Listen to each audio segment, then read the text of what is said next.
Welcome to மாயா பஜார். இன்றைக்கு நாம் பார்க்கும் recipe vegetable fried rice. Basmati rice ஒரு கப் எடுத்திருக்கேன். நல்லா கழுவிட்டு 10 நிமிஷம் தண்ணியில் ஊற வைப்போம். மண் சட்டி வச்சுருக்கேன், இல்லை தண்ணி ஊற்றி வச்சுருக்கேன்.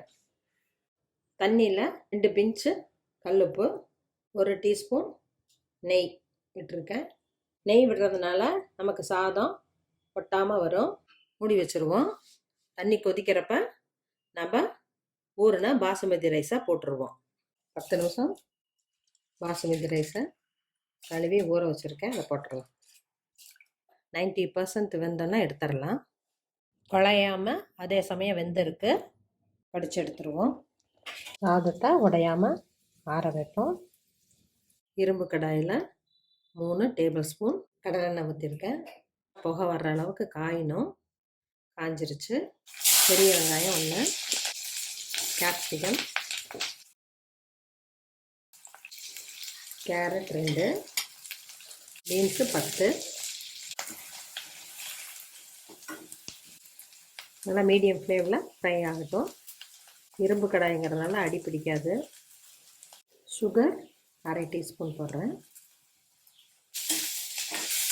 முட்டைக்கோஸ் கொஞ்சம் போட்டுக்கலாம். ஸ்ப்ரிங் ஆனியன் ஆட் பண்ணிக்கலாம். Table salt 1/2 teaspoon. Soya sauce 1/2 teaspoon. Chilli sauce 1/4 teaspoon.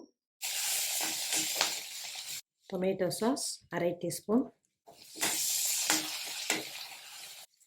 சாதத்தை போட்டு உடையாமல் கிளறுவோம்.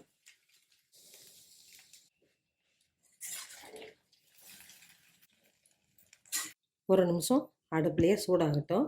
Pepper powder 1/4 teaspoon.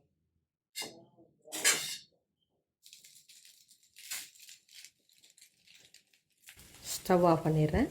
Vegetable fried rice ready ஆயிடுச்சு. இது காரம் இல்லாமல் இருக்கிறதுனால சின்ன குழந்தைகிட்டேருந்து எல்லாத்துக்கும் பிடிக்கும். Veg fry or non-veg fry ஏதோ ஒன்று செஞ்சு இதோட சாப்பிட்டா ரொம்ப நல்லாயிருக்கும். செஞ்சு பாருங்கள், சாப்பிட்டு பாருங்கள். தேங்க்யூ.